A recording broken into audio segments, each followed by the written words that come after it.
Hi everybody, this is Arkady Frekhtman. I'm a New York City personal injury trial attorney, and welcome to Comment Counsel.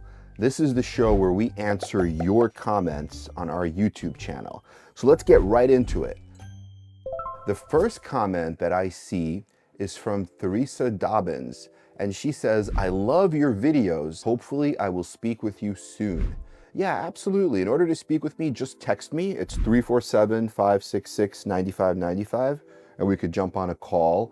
And I like to do a free confidential consultation. We can go into all the issues, answer your questions, and make sure that you get the legal help you need.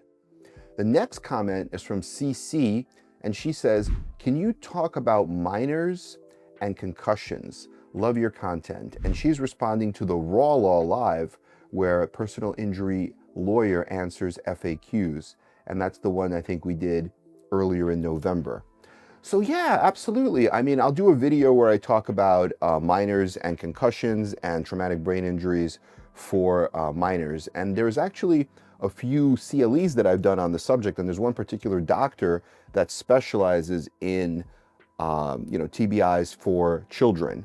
So I could maybe reference some of her content and rewatch some of that content and talk about that in the video. So I'm happy to do that. And then Angel says, "Must one submit evidence of causation as well as damages in a personal injury case?"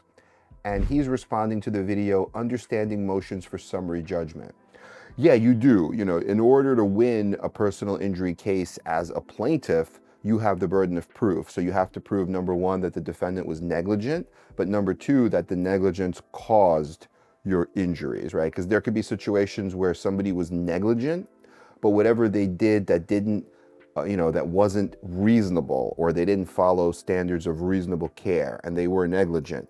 But maybe that negligence was not what caused your injury. For example, somebody could have not looked, right, and not seen what there is to be seen, and driven their car improperly, and then got involved in a car crash. But the jury could decide, well, yeah, they did that, but whatever their actions were was not the cause of the crash that led to the injury, but the cause of the crash might have been the other driver who was even more negligent, right?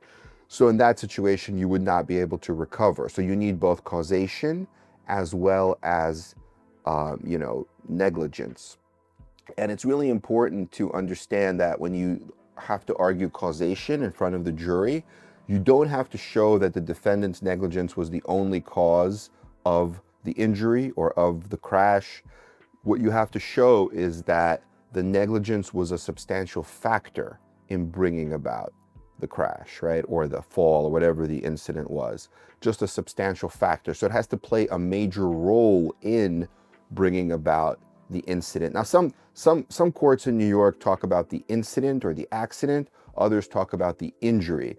I think it's split by departments, but however way you describe it, it just has to be a substantial factor. So it has to have a real effect in causing, the injury. I think one particular jury consultant or attorney described it as, imagine a boxing match, right? And there were 10 different punches, and then there was a knockout. So which of the 10 punches caused the knockout? Well, all of them did, right? Because all of them played a substantial factor in causing the knockout. So that's kind of like how they analyze it.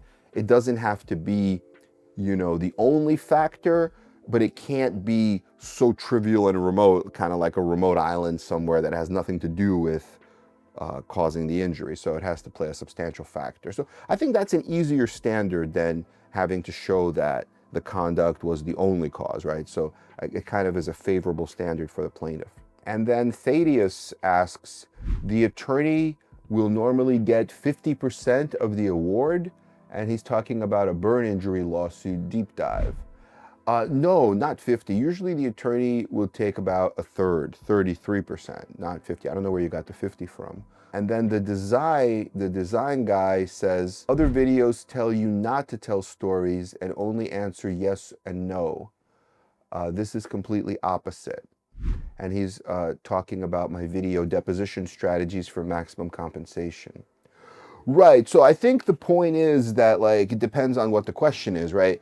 If the question is about liability or how the incident happened, I wouldn't say you should tell a story there, right? If it's something simple, like you were driving, was the light red or green? Just answer the question. It was, red. That's why I was stopped.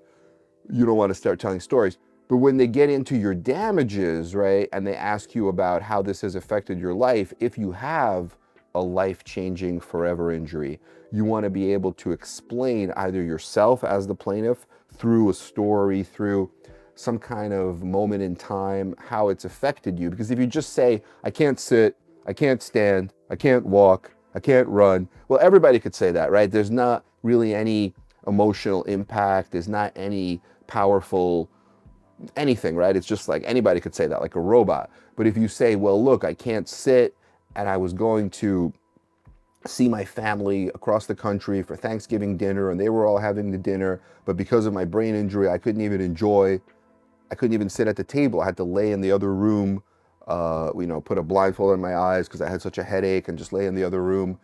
So something like that, like a moment in time, a story, or how it affected your life, that becomes very, very powerful with respect to damages, because it's not just a standard thing like everyone else is going to say, I can't sit, I can't stand, right? It's going to be a personal story. So that's why I like to do that. But you have to do a deep dive. Like, you have to go to the client's house and really speak with them, and really speak not only with them, but maybe with their friends, their coworkers, their neighbors. And like, I'll give some examples later in another video of how I did it in a recent trial that I just settled yesterday. We got almost $3 million, and we settled a case, and we had a lot of really powerful stories. And I think that was one of the reasons we were able to settle the case for such a large amount. So yeah, so that's what I would say. When they ask you about liability, like how it happened, yeah, sure, that's going to be like yes or no, simple.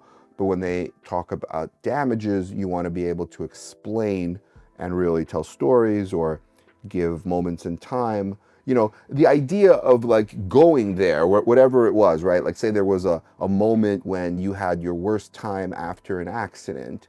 If you actually go to that moment, like you're there, and describe it, in real time, like I am here, like for example, I just had a surgery, I'm in my operating room, I'm in the bed, I'm in a lot of pain, and you retell it that way, it's a lot more powerful. So we could actually do that, like go there and retell the story, and reenact it, and that becomes very powerful. New York Case Winners says, good video in response to how to deal with angry jurors hostile to your case, and says, never forget, well-aimed questions win difficult cases, know the rules, New York case winning strategies. Yeah, for sure. You got to know the rules. You have to know like what questions to ask, and how to get, certain jurors that are going to be hostile. You want to get them off for cause. Because the thing with jury selection is you have unlimited cause challenges, but a lot of lawyers don't know how to get jurors off for cause. And that's like an art form that you could learn. And there's a lot of different tricks. Like, one of them actually is known as prehabbing. Because, what they do is, if somebody says they can't be fair, you think you've locked in a cause challenge. But then the defense lawyer, or sometimes the judge, can then ask another question and say, well, could you follow the law and only the law? And the person will say yes, especially to like the judge, right? Because they're wearing like a robe and they're a person of authority. And now they've rehabilitated the juror. And now the juror that has told you just moments ago, like 20 minutes ago, they can't be fair, they don't like your case, now they're staying and they're going to be a juror. So what prehab is you ask them right away. So when you're questioning them first as the plaintiff's attorney, you ask them, hey, can you said you couldn't be fair for this type of case because you have certain feelings about, whatever. And they say, yeah. And then you ask them, well, if later the defense attorney asks you, could you be fair, despite what that question would be, you've already told me that you can't be fair, and they're not going to change your mind, are they? And then they'll say no. And even if the judge were to ask you, you can follow the law, but yeah, you can follow the law, but you still have that bias, that feeling, that belief that you've already told me about, and whatever anybody says, whether it's the defense lawyer or the judge, you've already made up your mind, that you would be leaning even a little bit, right? Because you have to be completely impartial. So even if you're leaning 1% for the other side, that's enough to get them off for cause. So you kind of prehab them, and then no matter what they say later, it's already kind of like a done deal. So that's something you could do in jury selection. That's one of the tricks, if the jurors are hostile. But lately, when I've been doing jury selection, I haven't seen too many hostile jurors. I guess I've been in good venues. I've been in Brooklyn, I've been in the Bronx. I've actually seen the opposite, where jurors are like really favorable, and you have to be careful not to ask one extra question because you don't want them too favorable for you. You kind of want to leave them alone and hope that the defendant won't, get them off for cause or for preemptories. And so we've had good jurors in New York lately. And Davey says, all lawsuits are BS. My case has been going on for 5 years. I've had 8 surgeries and they just keep prolonging it. People are going broke. Yeah, I mean, that's true. The court system is slow, but basically what you have to do is you have to make sure your lawyer is a trial lawyer that's aggressive and that's pushing your case as quickly as possible. And you are right that some courts are slower than other courts. Like, for example, in the Bronx, a case could take 7-8 years, whereas maybe in another venue it might only take 3 years. So it's like double, right? But the only thing you can do is just move it as quickly as you can, follow all the rules, file the motions, get it on the trial calendar. You could also talk settlement so that you don't have to wait all the way to the end, right, to the jury trial if the case should be settled. So all of those things, like, there's a lot of different tools at your disposal, basically. So you have to use all the available tools to get the maximum possible result. And then Mike says, if you could build your ideal personal injury case, what would be the scenario and who would be your top 5 possible defendants based on ability to pay, public opinion, and previous litigation history? I mean, I don't know. It's kind of like a weird question because it's kind of hypothetical. You just take your case as you get it. You don't really build a case. But in terms of defendants, I mean, usually as long as the insurance is there, so if you have a big company, like if you have a case against a big company like Coca-Cola or whatever, they're going to have, or any big company, Walmart, Target, you're going to have like layers. So you're going to have the first layer could be like 5 million, but then you're going to have another 5 million, and it might be like 50 million, or sometimes when you sue the city, it could be even infinite, right? There's no limit, so that's always good. And then the ideal case will just be strong liability, so you could show that they were at fault, and strong damages in terms of damages that can command multi-million-dollar results. So that's usually what you want. And then RPM says, I believe that verdicts of that size are very rare. My wife suffered a severe TBI, lasting disabilities from a cognitive standpoint. However, since the driver who hit her only had $100,000 in insurance, that was the max she could get in addition to what is available from our underinsured policy with Allstate. I think you should mention that most catastrophic accidents, including TBI, settle for much, much less than the examples you gave. So those were actual cases. So those were actual awards. So either the settlements were actual settlements and the verdicts were actual verdicts. But yeah, you're right. I mean, if there's only $100,000 in insurance and then the insured who hit you doesn't have any assets, then you're kind of limited to the $100,000. Now, the only way you could maybe do better is if you sent them a clear settlement opportunity letter and said, hey, pay me the $100,000. You have 30 days. Here's all the evidence. I have a TBI that's worth millions, and they don't pay, right? Which happens. And then you have a bad faith case, and then you can say the policy is open, and you go to court and you get more, and then you hold them liable for the whole verdict. But yeah, usually when it's 100,000, it is what it is kind of thing. Sometimes, unfortunately, it's limited. And then Anthony says, that has been one of the first questions my mother has asked, and no one knows anything. He's talking about how to negotiate $1 million injury claim. Yeah, I mean, well, negotiations themselves is going to be something that the lawyer does, right? But usually the lawyer will first speak to the client and get a sense of what the client would be happy with, so the lawyer knows the bottom line, and then the lawyer can negotiate on behalf of the client, right? Because it's kind of like you want to get the maximum possible, but you want to make sure that it's somewhere in the range of what the client would be happy with.